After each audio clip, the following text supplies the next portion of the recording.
Welcome to MWA।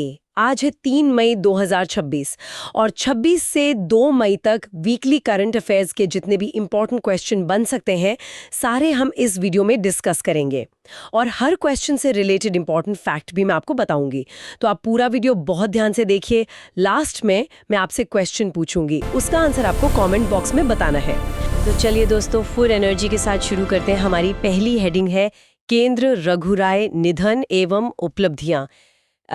तो भारत के जो बहुत ही प्रतिष्ठित फोटोग्राफर थे रघुराय जी, उनका 26 अप्रैल 2026 को 83 वर्ष की आयु में कैंसर से निधन हो गया। और एस्पिरेंट्स एग्जाम के नजरिए से आपको इनकी आइकॉनिक तस्वीरें याद रखनी हैं जो बहुत बार पूछी जाती हैं। अच्छा, कौन सी है वो मुख्य तस्वीरें? एक तो है 1984 की भोपाल गैस त्रासदी की फोटो और दूसरी 1971 के बांग्लादेश युद्ध की तस्वीर है। वो तस्वीरें तो सच में बहुत पावरफुल थीं। बिल्कुल। और इनके करियर की शुरुआत 1965 में द स्टेट्समैन अखबार से हुई थी और कला में योगदान के लिए इन्हें 1972 में पद्मश्री भी मिला था। तो स्टूडेंट्स इसे याद रखने के लिए मेरी ये ट्रिक सुनिए, बहुत मजेदार है। ट्रिक है 72 में पद्मश्री पाकर 84 की त्रासदी दुनिया को दिखाई। वाह, ये तो बहुत ही आसानी से याद हो जाएगा, है ना? तो चलिए अब मैं क्विज मास्टर की तरह आपसे MCQs पूछूंगी। तैयार हो जाइए। Q1, रघु राय का संबंध किस क्षेत्र से था? इसका सीधा जवाब है फोटोग्राफी। बिल्कुल सही। और Q2 है करियर की शुरुआत किस समाचार पत्र से की? इसका आंसर होगा द स्टेट्समैन। एकदम परफेक्ट। तो चलिए आगे बढ़ते हैं। हमारी दूसरी हेडिंग है केंद्र ब्रिक्स 2026 बैठक, नई दिल्ली।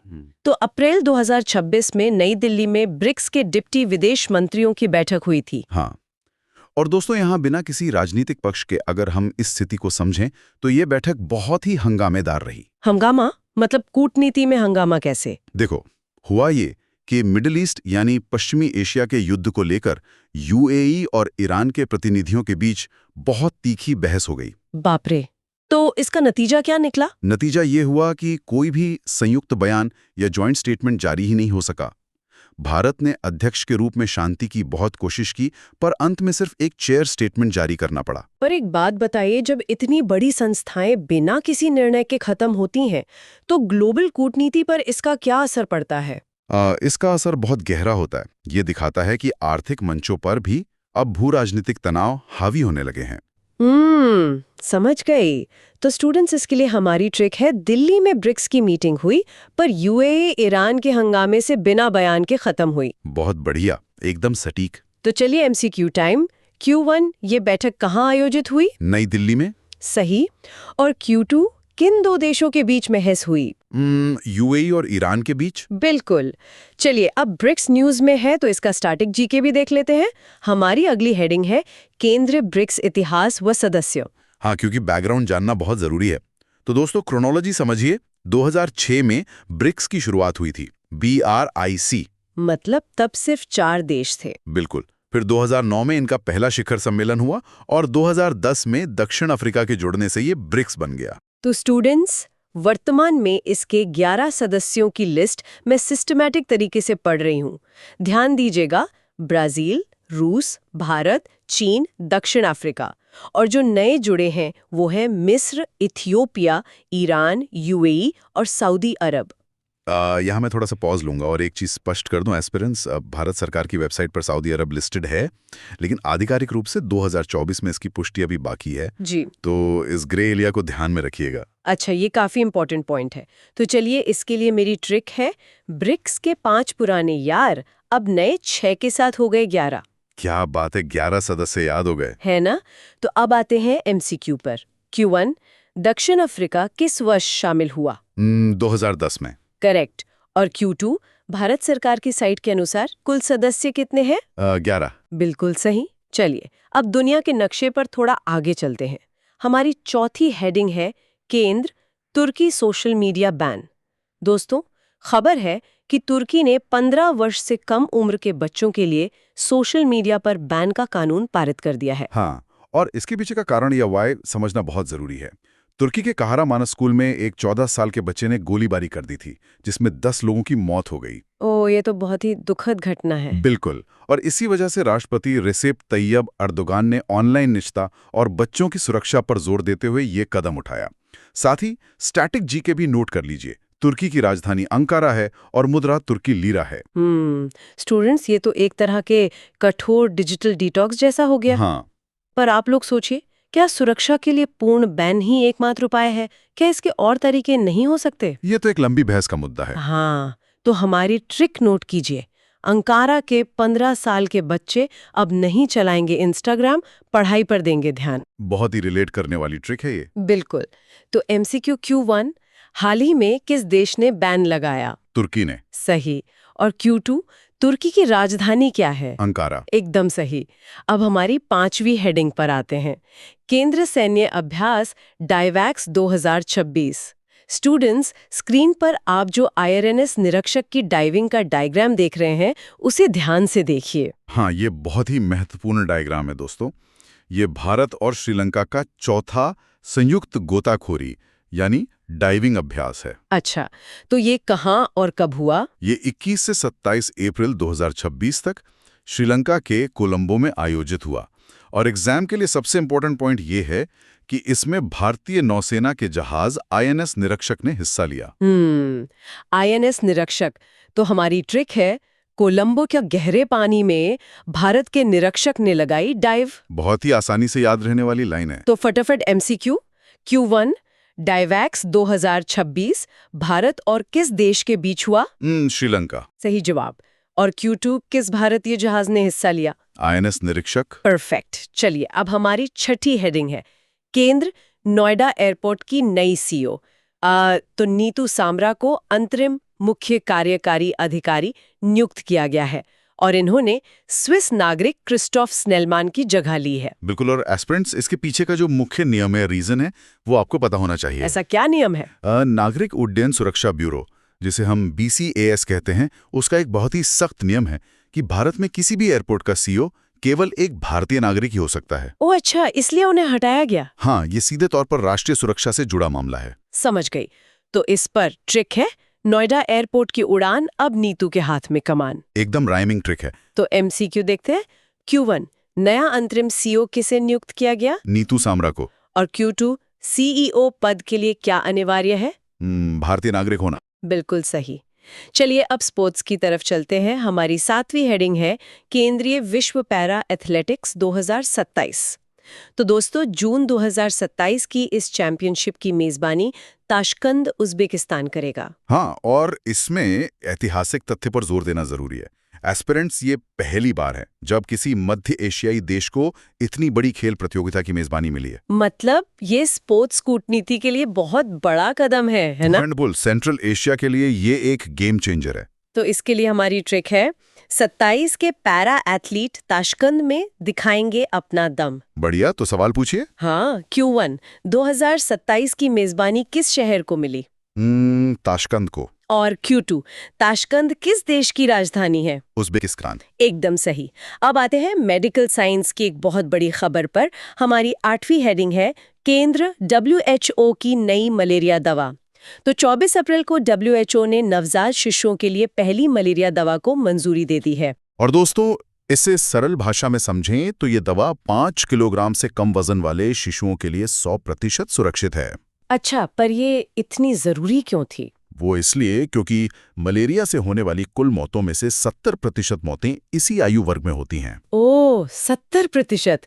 ये तो बहुत बड़ा आंकड़ा है। बिल्कुल। और इस दवा के कॉम्बिनेशन का नाम मैं स्पष्ट रूप से रिपीट कर रहा हूं, ध्यान से सुनिए। आर्टिमीथर और ल्यूमेफेंट्रिन। ये नाम थोड़े बड़े हैं, तो हमारी ट्रिक इसे आसान कर देगी।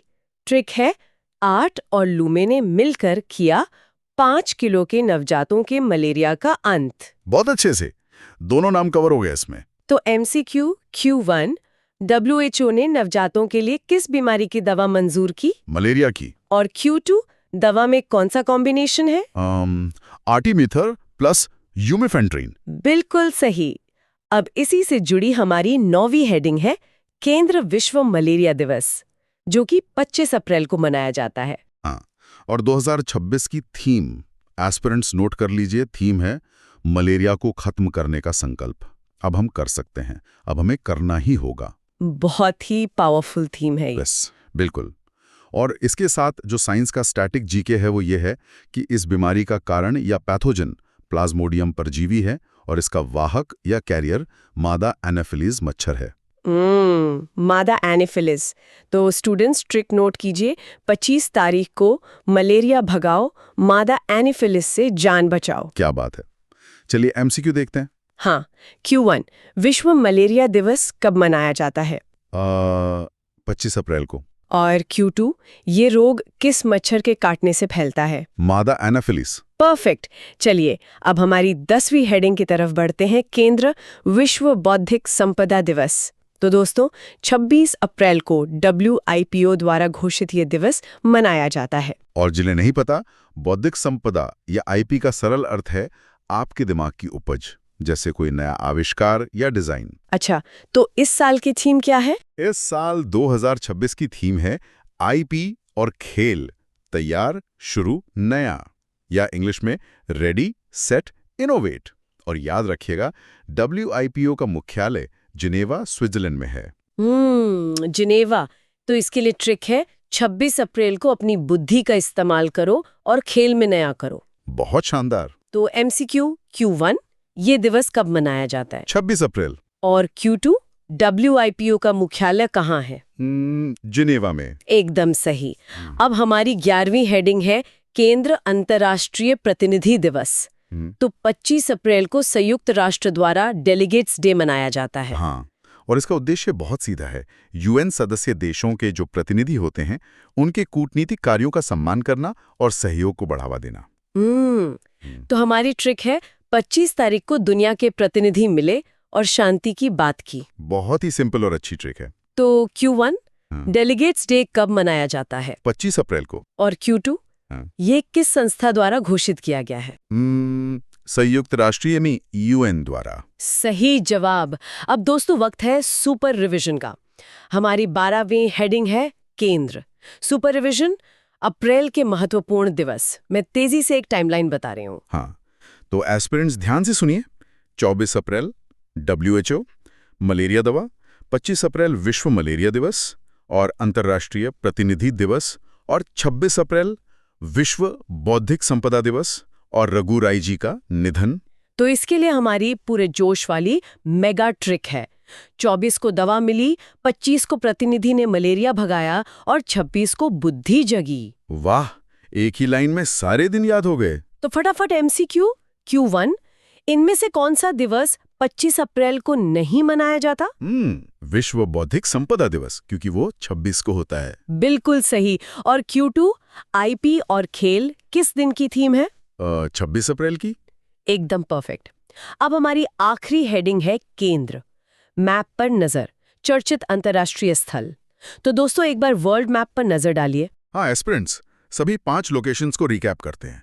पहला नई दिल्ली, जहां ब्रिक्स की बैठक हुई। दूसरा ताशकंद, जहां पैरा एथलेटिक्स होगा। तीसरा अंकारा, जहां तुर्की ने बैन लगाया। चौथा कोलंबो, जहां डाइवेक्स हुआ। और पांचवा जिनेवा, जहां WIPO का मुख्यालय है। तो इसके लिए हमारी फाइनल ट्रिक है दिल्ली में ब्रिक्स, तुर्की में बैन, ताशकंद में खेल और कोलंबो में डाइव। सारे के सारे मैप लोकेशंस कवर हो गए। तो Q1 डाइवेक्स अभ्यास किस शहर में आयोजित हुआ? कोलंबो में। और Q2 WIPO का मुख्यालय कहाँ है? जिनेवा में। तो स्टूडेंट्स पसंद आ रही हो तो वीडियो को लाइक शेयर सब्सक्राइब कर दीजिए। चलिए नेक्स्ट। तो शुरू करते हैं देश के नक्शे से। अपने पहले टॉपिक के साथ। हाँ, तो स्टेप 1 हेडिंग है लद्दाख के 5 नए जिले। ध्यान से सुनिएगा, लद्दाख के 5 नए जिले। राइट। तो फैक्ट्स पर आते हैं। अब वहां कुल 7 जिले हो गए हैं, पहले सिर्फ 2 थे, लेह और कारगिल। सिर्फ 2 है ना? हाँ। और अब 5 नए जुड़ गए हैं। ये हैं ज़ंस्कार, द्रास, शाम, नुब्रा और चंगथंग। और इसको मंजूरी किसने दी है? उपराज्यपाल यानी LG विनय कुमार सक्सेना जी ने। ये याद रखना है। बिल्कुल। 5 अगस्त 2019 से ये UT है। अब इसका सिंपल एक्सप्लेनेशन समझते हैं। ये सत्ता का विकेंद्रीकरण या डिसेंट्रलाइजेशन है। एग्जैक्टली, क्योंकि लद्दाख का इलाका बहुत दुर्गम है ना, तो प्रशासनिक सुगमता मतलब एडमिनिस्ट्रेटिव ईज के लिए ये बहुत जरूरी था। ताकि लोगों को छोटे कामों के लिए दूर ना जाना पड़े। अब आते हैं स्टेप 4 पर। इसकी शॉर्ट ट्रिक सुनिए। शाम को नुब्रा ने चंगथांग में संस्कार का ड्रास पिया। अरे वाह, ये तो बहुत कैची फ्रेज बन गया। है ना, SNCZD एकदम याद हो जाएगा। अब स्टेप 5 एग्जाम रेलेवेंस बताइए सर। देखिए, एग्जाम के पॉइंट ऑफ व्यू से एलजी का नाम सबसे ज्यादा इंपॉर्टेंट है, विनय कुमार सक्सेना। इसे 2 बार मार्क कर लीजिए। तो चलिए क्विज मास्टर स्टैंड में MCQ टाइम। क्वेश्चन 1, कुल कितने जिले हो गए हैं? इसका आंसर है 7। सही जवाब। क्वेश्चन 2, वर्तमान LG कौन है? आंसर है विनय कुमार सक्सेना। परफेक्ट। अब जमीन के नक्शे से थोड़ा ऊपर उठते हैं और सीधे स्पेस की बात करते हैं। हमारा अगला टॉपिक है विक्रम-1 रॉकेट। विक्रम-1 रॉकेट एकदम इंपॉर्टेंट। तो इसकी डेफिनेशन और फैक्ट्स देखते हैं। ये भारत का पहला प्राइवेट ऑर्बिटल रॉकेट है। पहला प्राइवेट। हाँ, और इसे बनाया है स्काई रूट एरोस्पेस ने, जिसके सीईओ पवन कुमार चंदाना है। लॉन्च कब हो रहा है? जून 2026 में श्रीहरिकोटा से। इसकी क्षमता है 480 किलोग्राम पेलोड को 500 किलोमीटर लियो में भेजना। और इसमें जो इंजन लग रहे हैं ना, वो रामा 1 और कलाम 100 सीरीज के हैं, जो ठोस ईंधन यानी सॉलिड फ्यूल पर चलते हैं। अब इसको सिंपल भाषा में समझते हैं, जैसे हम प्राइवेट डिलीवरी सर्विस यूज करते हैं ना अपना पार्सल जल्दी भेजने के लिए। बिल्कुल सही एग्जाम्पल है। बस वैसा ही स्पेस के लिए ये एक प्राइवेट डिलीवरी सर्विस है। ISRO बड़े मिशन करेगा और ये छोटे सैटेलाइट्स ले जाएंगे। एग्जैक्टली। और इसकी ट्रिक क्या होगी? ट्रिक लिखिए सब लोग। स्काई में विक्रम ने अपनी पहली प्राइवेट उड़ान भरी। स्काई से स्काई रूट और विक्रम से विक्रम-1। बहुत बढ़िया। अब एग्जाम रेलेवेंस सुनिए। ISRO के अलावा स्पेस में प्राइवेट सेक्टर की जो उपलब्धि होती है ना, वो एग्जामिनर की फेवरेट होती है, खासकर पेलोड कैपेसिटी। सही कहा। तो तैयार है MCQs के लिए। क्वेश्चन 1, निर्माण किस कंपनी द्वारा किया गया? आंसर है स्काई रूट एरोस्पेस। क्वेश्चन 2, अधिकतम पेलोड क्षमता कितनी है? आंसर है 480 kg। बढ़िया। अब स्पेस से वापस जमीन पर आते हैं, न्यायपालिका यानी जुडिशरी की तरफ। हेडिंग है chief justice Lisa Gill. Chief justice Lisa Gill, ये महिला सशक्तिकरण का बहुत बड़ा एग्जाम्पल है। बिल्कुल। फैक्ट्स ये हैं कि ये आंध्र प्रदेश हाईकोर्ट की पहली महिला मुख्य न्यायाधीश बनी है। पहली महिला। और उससे पहले वो कहाँ थी? पंजाब और हरियाणा हाईकोर्ट की जज थीं। चंडीगढ़ की निवासी हैं वो। और इन्हें शपथ किसने दिलाई? आंध्र प्रदेश के राज्यपाल S अब्दुल नजीर जी ने। राइट। अब थोड़ा इसको एक्सप्लेन करते हैं। हाई कोर्ट्स में जजेस का एक स्टेट से दूसरे स्टेट में ट्रांसफर और प्रमोशन कोलेजियम सिस्टम के थ्रू होता है। हाँ, तो ये उसी का एक हिस्सा है। ट्रिक सुन लीजिए। आंधी में भी लीजा दाती रही और पहली महिला CJ बनी। आंधी से आंध्र प्रदेश। क्या बात है। अब इसका एग्जाम रेलेवेंस नोट करें सभी। फर्स्ट फीमेल यानी पहली महिला अपॉइंटमेंट एग्जाम में 100% आती है। 100%। हाँ, और शपथ कौन दिलाता है? राज्यपाल। ये भी याद रखना है। तो चलिए MCQ पूछते हैं। क्या बात है। क्वेश्चन 1, किस राज्य की पहली महिला CJ बनी है? आंसर आंध्र प्रदेश। क्वेश्चन 2, शपथ किसने दिलाई? Answer S Abdul Nazeer. Excellent. अब जस्टिस सिस्टम से निकलकर थोड़ा एनवायरनमेंट पर्यावरण की तरफ चलते हैं, जिसमें टेक्नोलॉजी का भी मिक्स है। हाँ। हेडिंग है डॉक्टर N अलीम यूसुफ, जिन्हें WWF अवार्ड मिला है। Doctor N Aleem Yusuf. Facts note करें। इन्हें WWF राष्ट्रीय पुरस्कार 2026 मिला है। ये मालाबार बोटैनिकल गार्डन केरला के रिसर्चर हैं। इन्होंने इन्वेंट क्या किया है? एक AI आधारित मोबाइल ऐप जिसका नाम है नियोफाइट ID। Neophyte ID। और इसका काम क्या है? केरला में लगभग 100 आक्रामक पौधों यानी इन्वेसिव प्लांट्स की पहचान करना। अब इसका सिंपल एक्सप्लेनेशन दूं तो आक्रामक पौधे वो होते हैं जो बाहर से आते हैं और वहां के ओरिजिनल पौधों को मार देते हैं। बिल्कुल। और नॉर्मल इंसान उन्हें पहचान नहीं सकता, तो ये AI ऐप उनकी फोटो देकर तुरंत बता देता है। अलिम ने नए फाइटर पौधों को AI के जरिए खोज निकाला। नए फाइटर से नियोफाइट। बहुत अच्छी ट्रिक है। एग्जाम रेलेवेंस क्या है इसका? देखिए, इकोलॉजी और AI का ये जो कॉम्बिनेशन है ना, ये आजकल करंट अफेयर्स का हॉट टॉपिक है। AI का एनवायरनमेंट में यूज हमेशा पूछा जाता है। Right. MCQ time. Question 1, WWF award 2026 किसे मिला? Answer doctor N Aleem Yusuf. Question 2, app का मुख्य कार्य क्या है? आंसर, आक्रामक पौधों की पहचान। सही। अब एनवायरनमेंट बचाने वालों के बाद देश का गौरव बढ़ाने वाले एक खेल रक्षक को श्रद्धांजलि देते हैं। हेडिंग, गुरबख्श सिंह निधन। गुरबख्श सिंह जी बहुत बड़ा नाम है हॉकी में। फैक्ट्स देखिए, भारत के प्रसिद्ध दिग्गज हॉकी खिलाड़ी थे ये।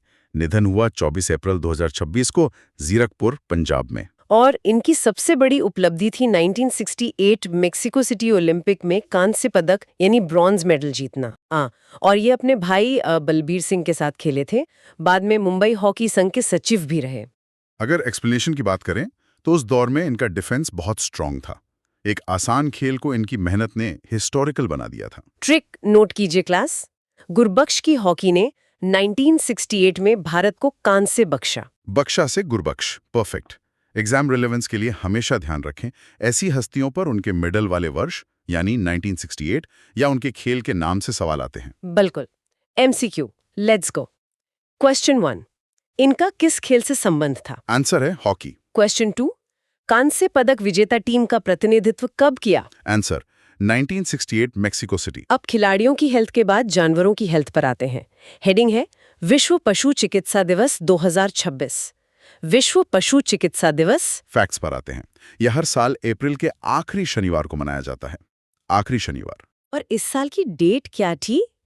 25 अप्रैल 2026। इसकी थीम बहुत इंटरेस्टिंग है, पशु चिकित्सा, भोजन और स्वास्थ्य के रक्षक। इसे समझना आसान है। अगर जानवर स्वस्थ रहेंगे तो उनसे मिलने वाला भोजन जैसे दूध या अंडे वो सेफ रहेंगे। और तभी इंसान का स्वास्थ्य भी सुरक्षित रहेगा, बीमारियां नहीं फैलेंगी। एग्जैक्टली। ट्रिक लिखिए, अप्रैल के आखिरी शनिवार को पशुओं का स्वास्थ्य रक्षक आता है। एग्जाम के हिसाब से बता दूं, फिक्स्ड डेट की जगह आखिरी शनिवार जैसे फ्रेज ऑप्शंस में आते हैं और स्टूडेंट्स कंफ्यूज हो जाते हैं, तो इसे हाईलाइट कर लें। हाँ, कंफ्यूज नहीं होना है। MCQ सुनिए। क्वेश्चन 1, 2026 में ये कब मनाया गया? आंसर 25 अप्रैल। क्वेश्चन 2, इस वर्ष की थीम क्या है? आंसर पशु चिकित्सा, भोजन और स्वास्थ्य के रक्षक। बहुत बढ़िया। अब इकोसिस्टम के बाद सीधे हमारे डेमोक्रेटिक सिस्टम की सबसे बड़ी खबर। हेडिंग, CEC को हटाने का नोटिस। ये बहुत सेंसिटिव और इम्पोर्टेंट टॉपिक है। हम इसे स्ट्रिक्टली संवैधानिक यानी कॉन्स्टिट्यूशनल प्रोसेस के हिसाब से समझेंगे। बिल्कुल निष्पक्ष होकर। फैक्ट्स ये हैं कि मुख्य चुनाव आयुक्त यानी CEC ज्ञानेश कुमार जी को हटाने के लिए राज्यसभा में विपक्ष ने प्रस्ताव रखा है, जो कि इतिहास में पहली बार हो रहा है। हाँ, आर्टिकल नोट कीजिए। संविधान के अनुच्छेद 324(5) यानी 324(5) के तहत आरोप है पक्षपातपूर्ण रवैया। और प्रोसेस क्या है? इन्हें हटाने की प्रक्रिया बिल्कुल सुप्रीम कोर्ट के जज के समान होती है, यानी संसद में 2/3 विशेष बहुमत चाहिए। एक्सप्लेनेशन यही है कि इतिहास में पहली बार ऐसा नोटिस आना ऑटोमेटिक ने सबसे बड़ा टॉपिक बना देता है। सही बात है। ट्रिक देखिए, 324 का 5 ज्ञानेश कुमार पर पड़ा भारी। 5 से ब्रैकेट 5 याद रहेगा। पॉलिटी के नजरिए से ये आर्टिकल 324(5) और सुप्रीम कोर्ट के जज के समान वाला पॉइंट एग्जाम के लिए सुपर इंपॉर्टेंट है। तो चलिए MCQ टेस्ट। क्वेश्चन 1, किस अनुच्छेद के तहत नोटिस दिया गया? आंसर है अनुच्छेद 324 का 5। क्वेश्चन 2, हटाने की प्रक्रिया किसके समान होती है? आंसर सुप्रीम कोर्ट के जज के समान। अब संसद की इस टेंशन से बाहर निकलते हैं, आम इंसान के ऑफिस वाली टेंशन पर आते हैं। हेडिंग, ILO रिपोर्ट कार्यस्थल तनाव। कार्यस्थल तनाव यानी वर्कप्लेस स्ट्रेस। फैक्ट्स देखिए, इंटरनेशनल लेबर ऑर्गेनाइजेशन ILO की रिपोर्ट आई है, द साइकोलॉजिकल वर्किंग एनवायरनमेंट। और डेटा बहुत डरावना है। इस स्ट्रेस की वजह से हर साल 8.4 लाख लोगों की मौत हो रही है। 8.4 लाख। और भारत में एवरेज काम का समय 45 से 47 घंटे पर वीक है। इसका कारण क्या है? लंबी शिफ्ट्स, नौकरी जाने का डर और टॉक्सिक वर्कप्लेस। इसे ऐसे समझिए जैसे एक प्रेशर कुकर हो। अगर आप लगातार कुकर में रहेंगे और सीटी नहीं बजेगी तो क्या होगा? ब्लास्ट हो जाएगा। इंसानी दिमाग का भी वही हाल हो रहा है। बिल्कुल। ट्रिक नोट कीजिए, ILO का भारी टेंशन, 8.4 लाख मौतों का मेंशन। एग्जाम रेलेवेंस के लिए मैं कहूंगी कि इसके डेटा पॉइंट्स यानी 8.4 लाख और 45-47 घंटे, इनको रट लीजिए। इंडेक्स और रिपोर्ट वाले सवाल हर एग्जाम में दिखते हैं। एमसीक्यू क्वेश्चन 1 8.4 लाख मौतों का आंकड़ा किस रिपोर्ट के अनुसार है? Answer ILO। क्वेश्चन 2 भारत में प्रति सप्ताह एवरेज काम के घंटे कितने हैं? आंसर 45 से 47 घंटे। अब इस ऑफिस की भारी टेंशन को कम करने का सबसे अच्छा तरीका क्या है? किताबें पढ़ना। वाह, क्या ट्रांजिशन है। हेडिंग विश्व पुस्तक एवं कॉपीराइट दिवस। विश्व पुस्तक एवं कॉपीराइट दिवस ये मनाया जाता है 23 अप्रैल को और इसका आयोजक है यूनेस्को। इसका ऑब्जेक्टिव है पढ़ने की आदत डालना और लेखकों के कॉपीराइट का सम्मान करना। अब इसका एक्सप्लेनेशन समझना जरूरी है, सिर्फ बुक पढ़ना ही काफी नहीं है। हाँ, जो असली राइटर है ना, उसकी मेहनत और उसके अधिकार को चुराने से बचाना भी जरूरी है। वही कॉपीराइट होता है। वरना कोई नया क्यों लिखेगा? सही बात। लेख सुनिए, 2-3 किताबें रोज पढ़ो और कॉपीराइट से बचो। 2-3 मतलब 23। यूनेस्को जो भी दिवस आयोजित करता है ना, वो मैच द फॉलोइंग वाले सवालों में जरूर आता है। ये इसका एग्जाम रेलेवेंस है। तो चलिए एमसीक्यू देखते हैं। क्वेश्चन 1 ये कब मनाया जाता है? आंसर 23 अप्रैल। क्वेश्चन 2 इसका मुख्य उद्देश्य क्या है? आंसर पढ़ने की आदत डालना और कॉपीराइट की सुरक्षा। अब लेखकों के अधिकार बचा लिए, अब देश की सुरक्षा पर चलते हैं। हमारा आखिरी टॉपिक, हेडिंग एससीओ रक्षा मंत्रियों की बैठक। SCO यानी Shanghai cooperation organisation. Facts note करें, ये बैठक हुई बिश्केक में, जो किर्गिस्तान की राजधानी है। डेट थी 28 अप्रैल 2026। भारत की तरफ से हमारे रक्षा मंत्री राजनाथ सिंह जी ने हिस्सा लिया। चर्चा किस पर हुई? अंतर्राष्ट्रीय शांति और आतंकवाद विरोधी मुद्दों पर। और फैक्ट्स में ये भी ऐड करें कि एससीओ में अब 10 सदस्य हैं और भारत इसका पूर्ण सदस्य 2017 में बना था। 2017। एक्सप्लेनेशन के लिए मैप इमेजिन कीजिए। सेंट्रल एशिया में शांति बनाए रखने के लिए ये ग्रुप सबसे इम्पोर्टेंट प्लेटफॉर्म है। टेररिज्म से अकेले नहीं लड़ा जा सकता ना, इसलिए सबको मिलना पड़ता है। ट्रिक देखिए, एससीओ की रक्षा का केक कटा गया बिश्केक, केक से बिश्केक। बहुत आसान। एग्जाम रेलेवेंस की बात करें तो वेन्यू यानी बिश्केक और भारत के जुड़ने का साल यानी 2017, इन दोनों को मोस्ट इंपॉर्टेंट मार्क कर लीजिए। फाइनल एमसीक्यू क्वेश्चन 1 बैठक किस शहर में आयोजित हुई? Answer Bishkek. Question 2 Bharat SCO का पूर्ण सदस्य कब बना? आंसर 2017। ग्रेट। अगर हमारी मेहनत पसंद आ रही हो तो वीडियो को लाइक, शेयर और सब्सक्राइब कर दीजिए। चलिए नेक्स्ट, वैश्विक ऊर्जा और रक्षा यानी ग्लोबल एनर्जी एंड डिफेंस। इसमें पहली हेडिंग दी गई है ओपेक से यूएई की विदाई। ये बहुत इंपॉर्टेंट डेवलपमेंट है। हाँ, और जो फैक्ट्स हैं वो ये हैं कि ओपेक की स्थापना 1960 में बगदाद में हुई थी, जिसमें 13 से ज्यादा देश हैं। पर ब्रेकिंग न्यूज ये है कि अप्रैल 2026 में यूएई इससे अलग हो रहा है। वही। अब मुझे यहाँ थोड़ा सा कंफ्यूजन है। यूएई तो खुद तेल का इतना बड़ा खिलाड़ी है, तो अचानक 2026 में अलग होने का फैसला क्यों? देखिए, इसके पीछे का मैकेनिज्म समझना बहुत जरूरी है। ओपेक दरअसल तेल उत्पादक देशों का एक कार्टेल है। हाँ, जो मार्केट में ऑयल सप्लाई कंट्रोल करता है। एग्जैक्टली, ताकि प्राइसेस कंट्रोल में रहें। पर प्रॉब्लम ये है ना कि इस ऑर्गेनाइजेशन में सऊदी अरेबिया का एक अघोषित दबदबा रहा है हमेशा से। अच्छा, डोमिनेंस। हाँ, तो यूएई को लगता है कि उसकी ऑयल निकालने की कैपेसिटी बहुत ज्यादा है, पर ओपेक के जो स्ट्रिक्ट कोटाज है ना, उसकी वजह से वो अपना पूरा तेल बेच नहीं पा रहा। ओह, तो ये डायरेक्टली कोटा बढ़ाने की लड़ाई है। बिल्कुल, यूएई अपनी इकोनॉमी को बहुत तेजी से एक्सपैंड करना चाहता है। समझ गया, पर नोट्स में गल्फ ऑफ ओमान का भी जिक्र है। क्या यूएई को ओपेक छोड़ने के बाद अपना तेल बेचने में कोई ज्योग्राफिक प्रॉब्लम नहीं आएगी? यही तो यूएई की सबसे स्मार्ट कूटनीतिक रणनीति है। तेल व्यापार में एक टर्म होता है चोक पॉइंट।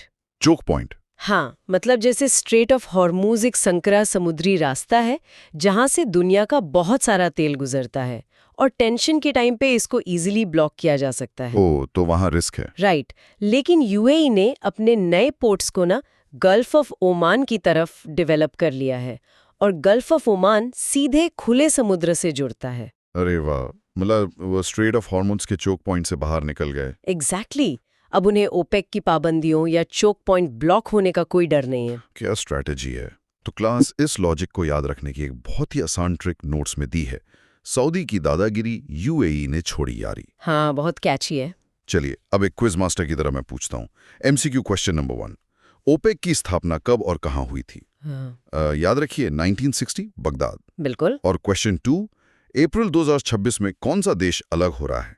तो आंसर है यूएई। सही। अब देखिए, इस तेल की पूरी इकोनॉमी को और समुद्री रास्तों को सेफ रखने के लिए देशों को किस चीज की जरूरत पड़ती है? सैन्य ताकत की, मिलिट्री पावर। एग्जैक्टली। और यहीं से हमारा दूसरा टॉपिक जुड़ता है। Perfect transition. तो नेक्स्ट हेडिंग पढ़ते हैं, सिप्री रिपोर्ट 25-26, सैन्य खर्च। फैक्ट्स कहते हैं कि ग्लोबल सैन्य खर्च अब $887 बिलियन हो गया है। बहुत बड़ा अमाउंट है। और हमारे लिए फैक्ट ये है कि भारत इसमें 5वें स्थान पर है, $92.1 बिलियन के साथ, जो कि ग्लोबल हिस्से का 3.2% है। इस डेटा को कैसे समझें? इसको ना लिस्ट और नंबरिंग के हिसाब से समझिए। नंबर 1 पर हमेशा की तरह यूएसए है, जो अकेले 33% हिस्सा कवर करता है। बाप रे, 1/3 तो वही हो गया। हाँ।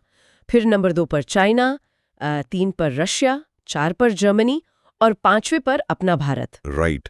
पर नोट्स में 8.9% की वृद्धि भी हाईलाइट की गई है। वही सबसे बड़ा टेकअवे है। ये जो लगभग 9% की ग्रोथ है ना, ये सिर्फ इंपोर्ट करने के लिए नहीं है। ये दरअसल रक्षा आत्मनिर्भरता यानी डिफेंस सेल्फ रिलायंस के लिए जरूरी है। मतलब हम अब खुद के हथियार बना रहे हैं। बिल्कुल। तेजस जैसे फाइटर जेट्स, ब्रह्मोस मिसाइल्स, तो ये खर्चा एक्चुअली एक इन्वेस्टमेंट है अपनी फैक्ट्रीज में। समझ गया। तो एस्पिरेंट्स, इस यूसीआरजीआई लिस्ट को याद रखने की ट्रिक नोट्स में है। यूसीआरजीआई, यू से यूएसए, सी से चाइना, आर से रशिया, जी से जर्मनी और आई से इंडिया। हाँ, सीक्वेंस याद रखना इंपॉर्टेंट है। तो एमसीक्यू टाइम, सिप्री रिपोर्ट में भारत का सैन्य खर्च में कौन सा स्थान है? 5वां स्थान। और सबसे ज्यादा खर्च कौन करता है? आंसर है यूएसए। एकदम सही। लेकिन एक ग्लोबल पावर बनने के लिए सिर्फ वेपन्स काफी नहीं होते, आपको डिप्लोमेटिक ताकत भी चाहिए होती है। राइट, स्पेशली ग्लोबल साउथ में। एग्जैक्टली। और यही चीज हमें अगले सेगमेंट की तरफ ले जाती है। तो सेगमेंट 2 है कूटनीति और व्यापार यानी डिप्लोमेसी एंड ट्रेड। टॉपिक 3 की हेडिंग पढ़ते हैं, चौथा भारत अफ्रीका शिखर सम्मेलन। ये बहुत क्रूशियल इवेंट है। फैक्ट्स देखिए, इसका आयोजन 28 से 31 मई 2026 को न्यू दिल्ली में होगा। और ये पूरे 10 साल के गैप के बाद हो रहा है, जिसमें अफ्रीकन यूनियन के 55 देश शामिल होंगे। इसकी थीम है एआई स्पिरिट। अब ये एआई स्पिरिट सुनकर तो आर्टिफिशियल इंटेलिजेंस लगता है, पर क्या सच में वही मतलब है इसका? नहीं, ये एक बहुत ही स्मार्ट एक्रोनिम बनाया गया है। यहाँ एआई स्पिरिट का मतलब एआई टेक्नोलॉजी नहीं है। तो फिर क्या है? ये बेसिकली 3 चीजों का ब्रॉड विजन है। नवाचार यानी इनोवेशन, लचीलापन यानी रेजिलियंस और समावेशी परिवर्तन मतलब इंक्लूसिव चेंज। ओह अच्छा, पर ये 10 साल का जो गैप आया है, इसका डिप्लोमेटिक एंगल क्या है? देखिए, इन पिछले 10 सालों में चाइना ने वहां बहुत हेवी इन्वेस्टमेंट किया है, अपना प्रभाव बढ़ाया है। हाँ, वो डेट्रा पॉली डिप्लोमेसी। उसके लीडर के रूप में एस्टैब्लिश करने के लिए बहुत बड़ा कदम है। बहुत बढ़िया। तो स्टूडेंट्स, इसके ट्रिक नोट कर लीजिए। 10 साल बाद दिल्ली में अफ्रीका की स्पिरिट। एमसीक्यू बनेंगे 2। पहला, आयोजन कहाँ हो रहा है? न्यू दिल्ली। और दूसरा, थीम क्या है? AI spirit. और पता है, जहाँ डिप्लोमेसी होती है ना, वहाँ ट्रेड के रास्ते अपने आप खुल जाते हैं। वही ना। इसलिए टॉपिक 4 की हेडिंग है भारत अफ्रीका व्यापारिक संबंध। फैक्ट्स देखें तो व्यापार $75 अरब से बढ़कर अब $103 अरब हो गया है, जो कि बहुत बड़ा जंप है। लेकिन इस व्यापार का नेचर क्या है, ये समझना जरूरी है। वो कैसे? भारत बेसिकली वहां से क्या आयात यानी इंपोर्ट करता है? कच्चा तेल, हीरा, तांबा और जरूरी खनिज। ये सब हमारी इंडस्ट्रीज के लिए रॉ मटेरियल है। राइट, क्योंकि हमें इनकी बहुत जरूरत है। हाँ, और बदले में हम उन्हें निर्यात यानी एक्सपोर्ट क्या करते हैं? ऑटोमोबाइल्स और फार्मा यानी दवाएं। विन-विन सिचुएशन है। बिल्कुल। और इसको अमेरिका और चाइना के ट्रेड वॉर के कॉन्टेक्स्ट में देखिए। ग्लोबल सप्लाई चेन डिस्टर्ब्ड है, तो भारत को अपने प्रोडक्ट्स के लिए एक नया और रिलायबल मार्केट चाहिए। और अफ्रीका वो मार्केट प्रोवाइड कर रहा है। एग्जैक्टली। तो इस व्यापार को याद रखने की सिंपल सी ट्रिक है, हम दें दवा और गाड़ी, वो दें सोना और तेल की खाड़ी। एग्जाम के लिए एमसीक्यू क्लियर है। भारत अफ्रीका ट्रेड कितना हो गया है? $103 अरब। और हम मेनली क्या आयात करते हैं? कच्चा तेल और खनिज। सही बात है। अब देखिए, बाहर तो हम रिलेशन बना रहे हैं, पर देश की इमेज इस बात पर भी निर्भर करती है कि हमारा अपना इंटरनल सिस्टम, स्पेशली जुडिशरी, कितनी स्ट्रांग है। एकदम सही कनेक्शन। सेगमेंट 3 पर आते हैं। न्यायपालिका और वैश्विक संकट यानी judiciary and global crisis. Topic 5 की हेडिंग है जस्टिस यशवंत वर्मा इस्तीफा। ये थोड़ा सेंसिटिव मुद्दा है। हाँ, फैक्ट ये है कि इनके सरकारी आवास के आउटहाउस में जले हुए 500 रुपए के नोट मिले थे। इस विवाद के बाद इन्होंने अपना पद छोड़ दिया। पर एग्जाम पॉइंट ऑफ व्यू से हमें इसमें क्या पढ़ना है? हमें पॉलिटिक्स में नहीं जाना है, हमें सिर्फ इसका कॉन्स्टिट्यूशनल प्रोसेस समझना है। भारत के संविधान के अनुच्छेद 124(4) को देखिए। Article 124 sub clause 4, right? हाँ, इसके तहत किसी भी सुप्रीम कोर्ट या हाई कोर्ट के जज को हटाने के लिए संसद में महाभियोग यानी इम्पीचमेंट लाया जाता है, जो कि एक बहुत मुश्किल प्रोसेस है। बिल्कुल। तो यहाँ हुआ ये कि सुप्रीम कोर्ट की एक इंटरनल कमेटी ने जांच की और इस इंसिडेंट को कदाचार यानी मिसकंडक्ट माना। ओह, तब तो महाभियोग की नौबत आ गई होगी। वही ना, जब क्लियर हो गया कि संसद में वोटिंग होगी और सबूत है, तो उन्होंने प्रोसेस आगे बढ़ने से पहले ही खुद इस्तीफा दे दिया, ताकि उस ऐतिहासिक कलंक से बच सकें। तो क्लास, इस इंसिडेंट की ट्रिक है कैश के फेर में फंसी यश की गाड़ी। यहां 2 MCQ पूछेंगे। पहला, इस्तीफा किसने दिया? जस्टिस यशवंत वर्मा ने। और महाभियोग का अनुच्छेद कौन सा है? आर्टिकल 124(4). राइट। अब हमने देखा कि जब कानून काम करता है तो सिस्टम ठीक रहता है, पर जब किसी देश में संविधान और कानून वीक पड़ जाए तो क्या होता है? हालत बहुत खराब हो जाती होगी। हाँ, और इसका लाइव एग्जाम्पल अफ्रीका का देश माली है। तो नेक्स्ट हेडिंग वही है, माली में आतंकी हमला। फैक्ट सच में डरावने।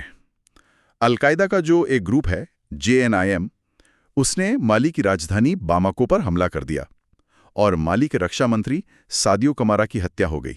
ये कोई छोटी बात नहीं है। बिल्कुल नहीं। एक राजधानी में घुसकर रक्षा मंत्री को मारना। आखिर माली में ये हालात कैसे बन गए? देखिए, वहां फिलहाल कोई डेमोक्रेटिक सरकार नहीं है। सेना ने तख्ता पलट यानी कू किया हुआ है। अरे, मिलिट्री रूल है वहां। हाँ, सेना पावर बचाने में लगी है और इस पॉलिटिकल वैक्यूम का फायदा सीधे आतंकी उठा रहे हैं। हालात इतने अनस्टेबल हैं कि भारत ने अपने नागरिकों के लिए स्टे एट होम एडवाइजरी जारी कर दी है कि भैया घर से मत निकलो। वहां तो एस्पिरेंट्स ट्रिक याद रखिए, माली के बाग मतलब बामाको में अलकायदा की आग। MCQ पूछेगा कि किस देश में रक्षा मंत्री की हत्या हुई? माली। और राजधानी कहां हमला हुआ? बामाको। सेम। लेकिन इस मुद्दे की एक और लेयर है। ये जो इंस्टेबिलिटी है ना, ये सिर्फ पॉलिटिक्स नहीं है। तो क्या है? इसका मेन रीजन इकोनॉमिक है, और वो रीजन है सोना यानी गोल्ड। अरे हाँ, जो मैंने क्लास की शुरुआत में पॉइंट उठाया था। तो हम आते हैं सेगमेंट 4 पर, संसाधन, मुक्त व्यापार और अर्थव्यवस्था। टॉपिक 7 की हेडिंग पढ़ते हैं, फ्रांस और सोने का खेल। ये बहुत इंटरेस्टिंग हिस्टोरिकल डॉट है। फैक्ट्स में लिखा है कि फ्रांस की सेना के वापस जाते ही माली की सोने की खदानों पर आतंकियों ने कब्जा कर लिया।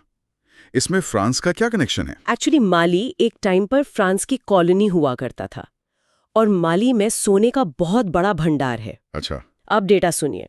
फ्रांस के पास दुनिया का चौथा सबसे बड़ा गोल्ड रिजर्व है। पर क्या आप जानते हैं कि फ्रांस की अपनी धरती पर कोई बड़ी सोने की खान नहीं है? Wait, really? एक भी बड़ी खान नहीं, फिर भी चौथा सबसे बड़ा रिजर्व? एग्जैक्टली। ये पश्चिमी देशों का अफ्रीकन रिसोर्सेज पर दोहन ही तो था। और अब जब फ्रांस की मिलिट्री वहां से हटी है तो उन रिसोर्सेज पर कब्जा करने के लिए लोकल ग्रुप्स में खूनी संघर्ष हो रहा है। ये तो एकदम वो रिसोर्स कर्स वाला कॉन्सेप्ट हो गया कि अगर आपके पास बहुत ज्यादा नेचुरल रिसोर्सेज हैं तो वो वरदान की जगह अभिशाप बन जाते हैं। बिल्कुल। इसको पैराडॉक्स ऑफ प्लेंटी भी बोलते हैं। जिसके पास खजाना है वही सबसे ज्यादा अनस्टेबल है। क्या किस्मत है उनकी। तो सब लोग ट्रिक नोट करें। फ्रांस गया तो आतंकी आए। MCQ के लिए ध्यान दें, क्वेश्चन अगर पूछे सबसे अधिक किसके पास है तो एज पर जनरल डेटा वो अमेरिका है।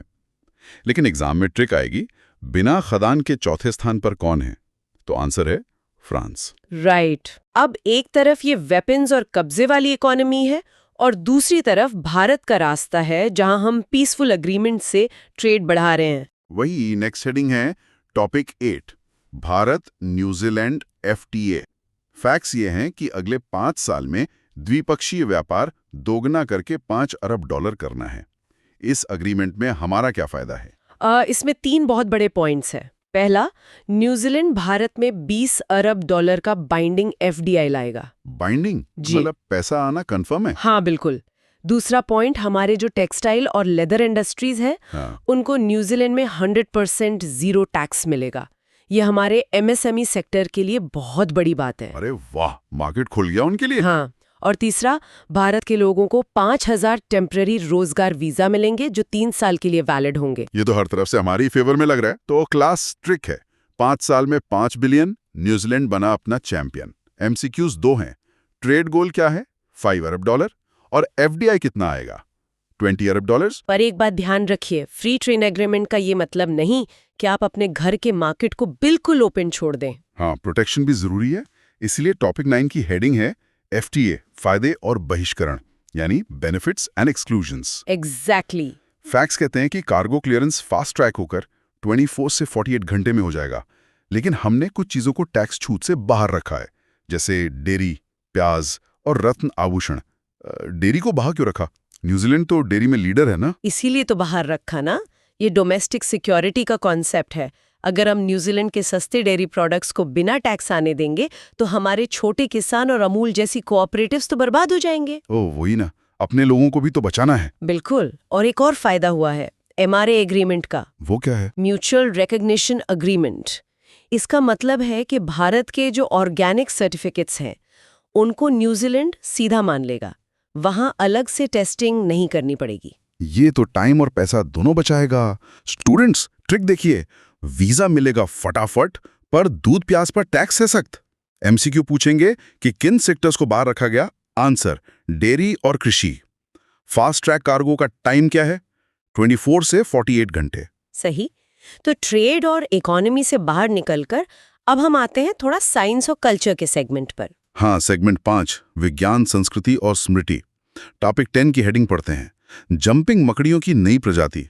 फैक्ट्स ये हैं कि भारतीय रिसर्चर्स ने 2 नई प्रजातियां खोजी हैं, मैंग्रो शुष्का और मैंग्रोस पुणे। ये इंटरेस्टिंग डिस्कवरी है। पर इन मकड़ियों में ऐसी क्या खास बात है कि नोट्स में इनको हाईलाइट किया गया है? देखिए, आम मकड़ियां क्या करती हैं? जाला बुनती हैं और शिकार का वेट करती हैं, पर ये जंपिंग स्पाइडर्स जाला नहीं बुनती। तो फिर शिकार कैसे करती हैं? ये एक्टिव हंटर्स होती हैं। सीधा अपने शिकार पर छलांग लगाती हैं, और इनका मिलना ये दिखाता है कि पुणे के आसपास का जो माइक्रो इकोसिस्टम है वो काफी हेल्दी है। क्या बात है, सीधा जंप। ट्रिक है, पुणे की शुष्का मकड़ी लगाती है जंप।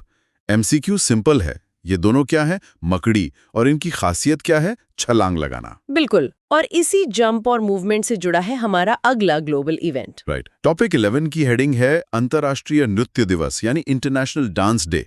फैक्ट पास इतना है कि ये 29 अप्रैल को मनाया जाता है। हाँ, और इसका पर्पस बहुत बेसिक है, नृत्य कला और उसके कल्चरल सिग्निफिकेंस को सेलिब्रेट करना। आर्ट की कोई बाउंड्री नहीं होती ना। सही कहा। तो इसकी ट्रिक बहुत सिंपल है, 29 को किया ऐसा डांस, दुनिया हो गई फ्रांस। MCQ आएगा तो डेट याद रखनी है, 29 अप्रैल। हाँ, और अब कल्चर की बात हो रही है तो सिनेमा को कैसे भूल सकते? हाँ, इसीलिए टॉपिक 12 की हेडिंग है, अभिनेता भरत कपूर का निधन। फैक्ट ये है कि 27 अप्रैल 2026 को 80 वर्ष की आयु में उनका निधन हो गया। ये 80 के दशक के बहुत ही फेमस विलन रहे हैं, और एग्जाम के लिए इनकी पहली फिल्म का नाम याद रखना जरूरी है। वो कौन सी थी? उनकी डेब्यू फिल्म थी नूरी। वहीं से उन्हें पहचान मिली थी। अरे वाह, ट्रिक याद रखिए, नूरी का विलन भरत कपूर हुए लीन। MCQ पूछेगा कि भरत कपूर किस क्षेत्र से थे? सिनेमा। उनकी पहली फिल्म कौन सी थी? नूरी। तो क्लास, यहाँ हमने नोट्स के सारे फैक्ट सीक्वेंशियली कवर कर लिए हैं। लेकिन क्लास अभी खत्म नहीं हुई है, क्योंकि पढ़ाई तब तक पूरी नहीं होती जब तक आप सभी डॉट्स को कनेक्ट ना कर लें। Segment 6, super fast revision. Topic 13 है ग्लोबल डॉट्स। चलिए कनेक्ट करते हैं। हमने शुरुआत की मिडल ईस्ट से, जहां UAE ओपेक छोड़ रहा है। फिर अफ्रीका गए, जहां माली में गोल्ड के पीछे आतंकी संकट है। वहीं अफ्रीका के साथ हम $103 अरब का ट्रेड सेट कर रहे हैं। फिर पैसिफिक में न्यूजीलैंड के साथ $5 अरब का FTA, और एंड में SIPRI रिपोर्ट में 5वां स्थान। इन सब का एक कंबाइंड लॉजिक क्या है? इन सब का सिर्फ एक ही कॉन्सेप्ट है, आर्थिक विविधीकरण, यानी इकोनॉमिक डाइवर्सिफिकेशन। अच्छा, थोड़ा और एक्सप्लेन करें इसको। देखिए, हम अपनी डिपेंडेंसी कम कर रहे हैं। ना तो हम तेल के लिए किसी एक पर निर्भर है, ना ट्रेड के लिए चाइना US पर, और ना डिफेंस के लिए बाहर वालों पर। हम अपनी रिस्क्स को स्प्रेड कर रहे हैं। जिससे हमारी इकोनॉमी सेफ रहे। तो क्लास, ये एक बहुत डीप एमसीक्यू बन सकता है कि भारत की इन सभी नीतियों का फोकस क्या है। आंसर है आर्थिक विविधीकरण। एकदम सही। और इसे कोलंबियाई हिप्पोज, जिन्हें कोकीन हिप्पो भी कहा जाता है, और वनतारा का प्रस्ताव। तो फैक्ट्स कुछ इस तरह हैं कि हाल ही में कोलंबिया की सरकार ने 80 हिप्पोस को इच्छा मृत्यु यानी यूथनेशिया देने का एक बहुत ही सख्त फैसला किया है। राइट। और ये आए कहां से? 1980 के दशक में कुख्यात ड्रग माफिया पाब्लो एस्कोबार इन्हें अवैध रूप से अपने प्राइवेट चिड़ियाघर के लिए लाया था। और आज ये दक्षिण अमेरिका की मैग्डलेना नदी बेसिन में बेतहाशा बढ़ रहे हैं। लेकिन को-टीचर, मुझे एक बात समझ नहीं आ रही है। हाँ, पूछिए। मतलब सिर्फ 80 हिप्पोज एक पूरे देश के लिए इतना बड़ा राष्ट्रीय खतरा कैसे बन गए कि सरकार को उन्हें मारने का ही आदेश देना पड़ा? देखिए, ये पर्यावरण विज्ञान का एक बहुत ही क्लासिक केस स्टडी है। जब पाब्लो एस्कोबार मारा गया तो बाकी जानवरों को तो चिड़ियाघरों में भेज दिया गया, लेकिन हिप्पोज को पकड़ना बहुत मुश्किल था, तो उन्हें वहीं छोड़ दिया गया। अच्छा। अब इसके पीछे का विज्ञान समझिए। कोई भी जीव जब अपने प्राकृतिक आवास यानी नेचुरल हैबिटेट से निकालकर किसी नए इकोसिस्टम में छोड़ दिया जाता है ना, और वहां उसका कोई प्राकृतिक शिकारी नहीं होता, कोई नेचुरल प्रेडेटर नहीं होता। एग्जैक्टली, तो वो एक एलियन इन्वेसिव स्पीशीज बन जाता है। अफ्रीका में शेर या मगरमच्छ हिप्पोज के बच्चों का शिकार करते हैं, या वहां सूखा पड़ता है जिससे उनकी आबादी कंट्रोल में रहती है। पर कोलंबिया में न सूखा है न कोई शिकारी। अरे बाप रे, तो मतलब वो वहां के पर्यावरण के एकदम बॉस बन गए? बिल्कुल। और नुकसान सिर्फ जगह घेरने का नहीं है। हिप्पोज रात में घास चरते हैं और दिन भर पानी में रहते हैं, तो उनका जो मल है, वेस्ट, वो सीधे नदी में जाता है। इससे पानी का केमिकल बैलेंस पूरी तरह बिगड़ रहा है। समझ रहा हूँ। वहां साइनोबैक्टीरिया बढ़ रहे हैं, जिससे वहां की स्थानीय मछलियां और मैनेटी जैसे जीव मर रहे हैं। वैज्ञानिकों का अनुमान है कि अगर अभी कदम नहीं उठाए गए तो 2035 तक इनकी आबादी 1500 को पार कर जाएगी, जो पूरे इकोसिस्टम को हमेशा के लिए खत्म कर देगी। बाप रे, अब समझ में आया कि ये मामले इतना गंभीर क्यों है। लेकिन स्टूडेंट्स, कहानी में एक बहुत बड़ा ट्विस्ट है। भारत से इन हिप्पोस के लिए एक लाइफलाइन आई है। रिलायंस इंडस्ट्रीज के अनंत अंबानी द्वारा संचालित वन्य जीव पुनर्वास केंद्र वनतारा। हाँ, जो गुजरात के जामनगर में 3000 एकड़ में फैला है। राइट। उसने एक आधिकारिक प्रस्ताव दिया है। वनतारा ने कहा है कि कोलंबिया इन 80 हिप्पोस को मारने के बजाय भारत भेज दे और वे उनकी आजीवन देखभाल करेंगे। पर यहाँ मुझे एक बहुत बड़ा डाउट है। क्या डाउट है? देखिए, कोलंबिया भूमध्य रेखा इक्वेटर के पास है। वहां का मौसम ट्रॉपिकल है, लेकिन जामनगर में तो गर्मियों में तापमान 45 डिग्री तक पहुंच जाता है। क्या ये हिप्पोज वहां सर्वाइव कर पाएंगे? मतलब क्या ये एक प्रैक्टिकल आइडिया है? ये बहुत ही सटीक सवाल है, और दुनिया भर के कंजर्वेशनिस्ट की मुख्य डिबेट भी यही है। मौसम का बदलाव वाकई एक बहुत बड़ा रिस्क है। हिप्पोज को अपनी त्वचा को धूप से बचाने के लिए बहुत सारे पानी और कीचड़ की जरूरत होती है। हाँ, वो तो है। हालांकि वनतारा के पक्ष में ये बात है कि उनके पास विश्व स्तरीय सुविधाएं हैं। वे जानवरों के लिए माइक्रो क्लाइमेट तैयार कर सकते हैं, जैसे तापमान को कंट्रोल करने वाले बड़े पूल्स और शेल्टर। एग्जाम के नजरिए से हमें सिर्फ न्यूज नहीं, बल्कि ये डिबेट याद रखनी है कि ex-situ कंजर्वेशन यानी प्राकृतिक आवास से बाहर संरक्षण की चुनौतियां क्या हैं। बहुत ही शानदार इंसाइट। और नोट्स में इन फैक्ट्स को याद रखने के लिए कुछ मजेदार ट्रिक्स भी दी गई हैं। जैसे पहली ट्रिक, कोलंबिया के एस्कोबार ने 80 हिप्पो को कोकीन खिलाकर मैग्डलेना नदी में छोड़ दिया। और दूसरी ट्रिक है, अनंत अंबानी ने 80 हिप्पो के लिए गुजरात से तारा यानी वनतारा तोड़ लिया। ये ट्रिक्स आपको एग्जाम हॉल के प्रेशर में तुरंत क्लिक करेंगी। बिल्कुल। चलिए अब एस्पिरेंट्स का एक क्विक टेस्ट लेते हैं। को टीचर, अगर एग्जामिनर सवाल घुमाकर पूछे कि कोकीन हिप्पोज मुख्य रूप से किस नदी बेसिन का इकोसिस्टम खराब कर रहे हैं, तो जवाब क्या होगा? ऑप्शंस में अमेज़न और नील नदी देकर कंफ्यूज किया जा सकता है, लेकिन सही जवाब है कोलंबिया की मैग्डलेना नदी बेसिन। परफेक्ट। और ये वनतारा रेस्क्यू सेंटर भारत के किस राज्य और शहर में स्थित है? यह है गुजरात राज्य के जामनगर में स्थित है। ये पॉइंट सीधे एमसीक्यू में आ सकता है। ग्रेट। तो वन्य जीवों के बचाव से आगे बढ़कर अब हम देश के बुनियादी ढांचे की ओर बढ़ते हैं। हेडिंग है गंगा एक्सप्रेसवे। फैक्ट्स की बात करें तो इसका उद्घाटन प्रधानमंत्री नरेंद्र मोदी द्वारा यूपी के हरदोई में किया गया। हाँ, और इसकी लंबाई 594 किलोमीटर है, जो मेरठ से शुरू होकर प्रयागराज तक जाएगा। इसकी लागत लगभग 37,350 करोड़ रुपए है। राइट। और ये 12 जिलों से होकर गुजरेगा। इसका सबसे बड़ा फायदा यह है कि मेरठ से प्रयागराज का सफर 11 घंटे से घटकर सिर्फ 6 घंटे रह जाएगा। लेकिन को टीचर, सड़कें तो रोज बनती हैं देश में। करंट अफेयर्स के नोट्स में इससे इतना बड़ा एग्जाम रेलेवेंस क्यों दिया गया है? क्योंकि ये सिर्फ एक सड़क नहीं है, विकास के साथ साथ ये राष्ट्रीय सुरक्षा का एक मास्टर स्ट्रोक है। यूपी देश का पहला ऐसा राज्य बन गया है जहां 3 एक्सप्रेसवे पर एयर स्ट्रिप मौजूद है। अच्छा। हाँ, गंगा एक्सप्रेसवे पर शाहजहांपुर के जलालाबाद में 3.5 किलोमीटर लंबी एक स्पेशल एयर स्ट्रिप बनाई गई है। अरे, एयर स्ट्रिप? और हाईवे पर सीधे हवाई जहाज उतरेंगे? इसे थोड़ा आसान भाषा में समझाइए स्टूडेंट्स को। बिल्कुल। इसे ऐसे सोचिए जैसे आप एक 500 किलोमीटर लंबी आम सड़क को रातों रात एक विशालकाय छिपे हुए एयरक्राफ्ट कैरियर में बदल रहे हैं। युद्ध या आपातकाल के समय दुश्मन देश सबसे पहले आपके एयरबेस और रनवे पर बम गिराता है ताकि आपके फाइटर जेट्स उड़ान ही ना भर सकें। हाँ, लॉजिकल है। ऐसी स्थिति में ये हाईवे एयर स्ट्रिप्स बैकअप का काम करती हैं। इस 3.5 किलोमीटर के हिस्से को इतना मजबूत बनाया गया है कि सुखोई या मिराज जैसे भारी फाइटर जेट्स भी यहाँ लैंड कर सकते हैं, फ्यूल भर सकते हैं और वापस उड़ान भर सकते हैं। यहाँ बीच में कोई डिवाइडर नहीं होता और सड़क की मोटाई आम हाईवे से कहीं ज्यादा होती है। अरे वाह, ये तो कमाल की बात है। यानी सिविलियन इंफ्रास्ट्रक्चर को मिलिट्री इस्तेमाल के लिए डुअल यूज बनाना। हमारे नोट्स में इसे याद रखने की एक बहुत ही कैची ट्रिक है। मेरठ से प्रयागराज तक 594 किलोमीटर गंगा बही, जिस पर फाइटर जेट ने उड़ान भरी। आ सकता है। देखिए, एग्जामिनर हरदोई, मेरठ और शाहजहांपुर ऑप्शंस में देगा। आपको याद रखना है कि एक्सप्रेसवे का उद्घाटन हरदोई में हुआ था, लेकिन 3.5 किलोमीटर लंबी फाइटर जेट वाली एयर स्ट्रिप शाहजहांपुर जिले में है। ये बारीकी ही आपको सिलेक्शन दिलाएगी। बहुत खूब। अब राष्ट्रीय विकास और सुरक्षा से थोड़ा बाहर निकलते हैं और वैश्विक राजनीति यानी जियोपॉलिटिक्स के गहरे समुद्र में गोता लगाते हैं। हमारा अगला टॉपिक है ईरान का एनपीटी का उपाध्यक्ष चुना जाना। एनपीटी यानी परमाणु अप्रसार संधि। हाँ, पहले मैं फैक्ट्स बता दूं। ईरान को एनपीटी सम्मेलन के 34 उपाध्यक्षों में से एक चुना गया है। सबसे चौंकाने वाली बात यह है कि इसका प्रस्ताव गुटनिरपेक्ष आंदोलन यानी नैम के 100 से अधिक सदस्य देशों ने मिलकर दिया था। अब यहां मुझे आपको रोकना पड़ेगा कोटीचा। जी बताइए। मुझे ये बिल्कुल लॉजिकल नहीं लग रहा। अमेरिका, फ्रांस, ब्रिटेन और जर्मनी लगातार चिल्ला रहे हैं कि ईरान संधियों का उल्लंघन कर रहा है और छिपकर परमाणु बम बना रहा है। तो फिर 100 से ज्यादा देशों ने एक ऐसे देश को न्यूक्लियर संधि का उपाध्यक्ष कैसे बना दिया जिस पर खुद न्यूक्लियर रूल्स तोड़ने का आरोप है? इसका क्या मतलब है? यही तो जियोपॉलिटिक्स की खूबसूरती और उलझन है। अंतर्राष्ट्रीय कूटनीति में फैसले हमेशा सही या गलत की नैतिकता पर नहीं होते, वे पावर डायनामिक्स पर होते हैं। पश्चिमी देशों का कड़ा विरोध बिल्कुल स्वाभाविक है, लेकिन हमें उन 100 से ज्यादा गुटनिरपेक्ष देशों के नजरिए को भी समझना होगा। एनएएम देशों का मानना है कि वैश्विक मंचों पर हमेशा सिर्फ पश्चिमी देशों का ही दबदबा क्यों रहे। ईरान का समर्थन करके ये देश दरअसल अमेरिका और पश्चिमी देशों के हेजेमनी यानी एकाधिकार को चुनौती दे रहे हैं। हम यहाँ किसी देश का राजनीतिक पक्ष नहीं ले रहे हैं, हम सिर्फ यह डिकोड कर रहे हैं कि वोटिंग ब्लॉक्स कैसे काम करते हैं। तो ये न्यूक्लियर संधि से ज्यादा एक तरह का पॉलिटिकल स्टेटमेंट है और एस्पिरेंट्स के लिए एनपीटी का बैकग्राउंड जानना बहुत जरूरी है। को टीचर, ये संधि क्या है और भारत इसका हिस्सा क्यों नहीं है? देखिए, एनपीटी यानी परमाणु अप्रसार संधि 1968 में हस्ताक्षर के लिए लाई गई थी और 1980 से लागू हुई। इसका सीधा सा मकसद था दुनिया में परमाणु हथियारों के फैलाव को रोकना।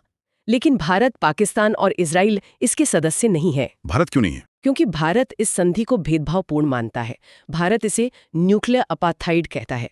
एनपीटी का नियम है कि जिन 5 देशों ने यानी अमेरिका, रूस, चीन, ब्रिटेन, फ्रांस 1967 से पहले परमाणु परीक्षण कर लिया था, वे अपने हथियार रख सकते हैं, लेकिन बाकी कोई भी देश नहीं बना सकता। अच्छा, ये तो अजीब रूल है। हाँ, और भारत का स्टैंड हमेशा से क्लियर रहा है कि दुनिया को हथियारों से मुक्त होना चाहिए, लेकिन ये नियम सब पर एक समान लागू होने चाहिए। बहुत ही शानदार एक्सप्लेनेशन। ट्रिक्स वाले सेक्शन में इसके लिए लिखा है, ईरान ने एनपीटी में परमाणु उपाध्यक्ष बनकर अमेरिका के सीने पर बम फोड़ा। ये ट्रिक आपको विरोध करने वाले देश और ईरान का नया पद याद रखने में मदद करेगी। तो स्टूडेंट्स, क्विक चेक। एनपीटी किस वर्ष हस्ताक्षर के लिए खोली गई थी? हस्ताक्षर के लिए 1968 और अगर लागू होने का वर्ष पूछें तो 1980 इसमें कंफ्यूज नहीं होना है। और किस पश्चिम एशियाई देश को हाल ही में एनपीटी का उपाध्यक्ष चुना गया? सही जवाब है ईरान। एकदम सही। वैश्विक राजनीति की इस उलझन से निकलकर अब हम खेल के मैदान का रुख करते हैं। जहां राजनीति में अक्सर नियम तोड़े जाते हैं, वहीं खेल में नए रिकॉर्ड्स और नई परंपराएं बनाई जाती हैं।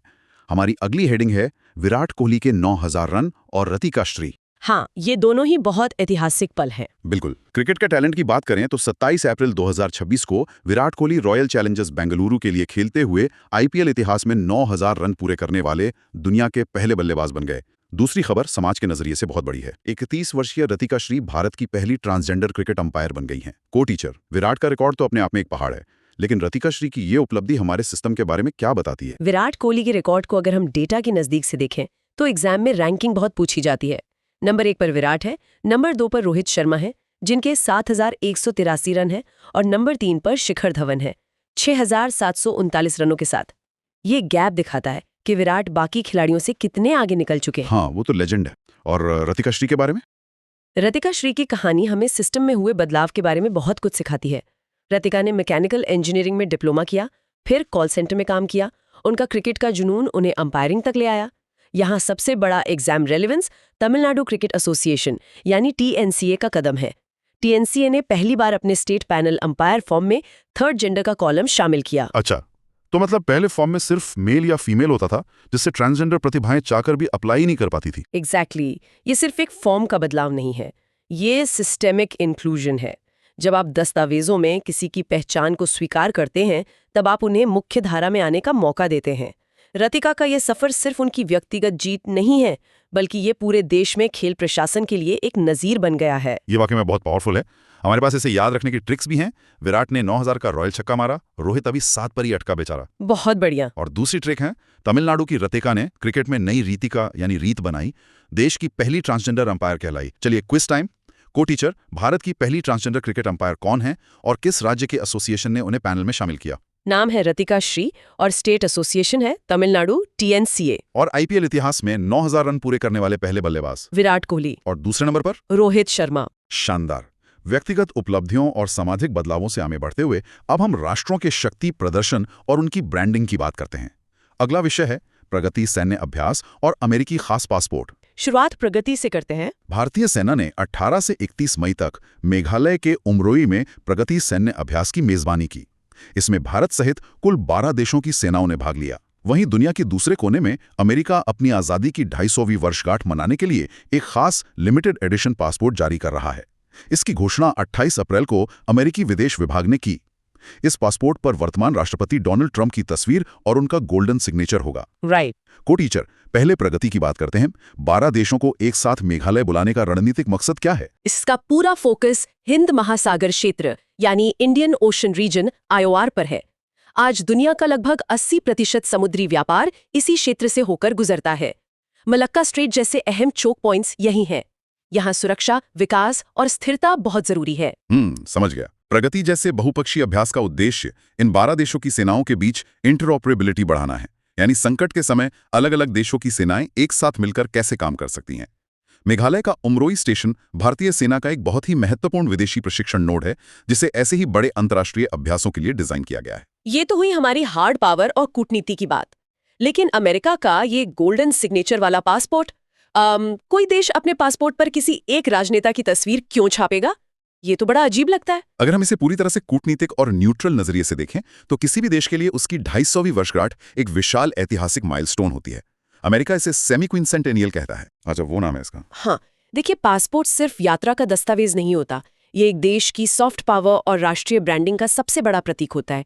लिमिटेड एडिशन का पासपोर्ट जारी करना और उस पर वर्तमान राष्ट्र प्रमुख के सुनहरे हस्ताक्षर होना कूटनीतिक दुनिया में एक बहुत बड़ा शोकेसिंग इवेंट है। एग्जामिनर आपसे सीधे तौर पर पूछ सकता है कि किस देश ने अपने 250वें वर्ष पर ऐसा कदम उठाया। बिल्कुल। और इसे याद रखने की ट्रिक्स क्या हैं? मेघालय में 12 देशों की सेनाओं ने मिलकर हिंद महासागर की प्रगति की और अमेरिका के 250वें साल में ट्रंप ने पासपोर्ट पर अपनी गोल्डन मोहर लगा दी। चलिए स्टूडेंट्स, फोकस चेक करते हैं।